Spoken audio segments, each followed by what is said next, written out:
जिंदाबाद जिंदाबाद। रुपेश भैया जिंदाबाद जिंदाबाद। ग्राम पंचायत हिंगोवा के सिची करमठ और जुझारू बीडीसी पद के प्रत्याशी श्री रुपेश भैया जी को जिताना है। कैसे विकास होई केकरा पास होई सभे लोग ये कहता। हेलो सभे लोग ये कहता। कैसे विकास होई केकरा पास होई सभे लोग ये कहता। सुन लो ए टूटल बनौली हो गौवा के गली हो दिक्कत भइल रहता। के बात चाहे तानी मन में लहवे के बाहो। विजयी के माला पहिरावे के बहो।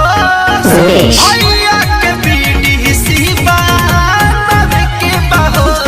चाची लौंगा में झंडा लहरावे के बहो।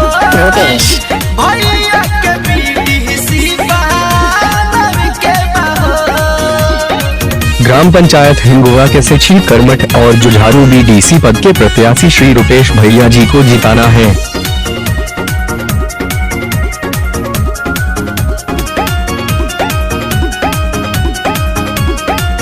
पूरा गौवा में नहीं के हालानु बा। सब कहत टोला मोहल्लानु बा। कहत टोला मोहल्लानु बा।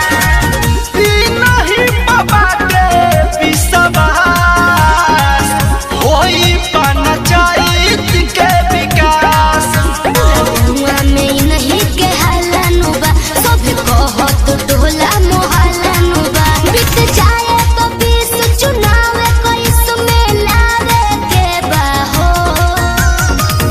विजयी के माला पहिरावे के बहो। रुपेश भैया के बीडीसी बनावे के बहो। ग्राम पंचायत हिंगोवा के सिची करमठ और जुझारू बीडीसी पद के प्रत्याशी श्री रुपेश भैया जी को जिताना है। पूरा गांव पंचायत के राय बाटे हो। सब करत इहे सलाह बाटे हो। करत इहे सलाह बाटे हो। बनाती समिति हो। इहे पापी नीति हो। पूरा गांव पंचायत के राय बाटे हो। सब करत इहे सलाह बाटे हो। के बात चाहे तानी मन में लहवे के बाहो। रुपेश भैया के बीडीसी बनावे के बहो। रुपेश भैया जी को बीडीसी जिताना है। ग्राम पंचायत हिंगोवा के सिची करमठ और जुझारू बीडीसी पद के प्रत्याशी श्री रुपेश भैया जी को जिताना है।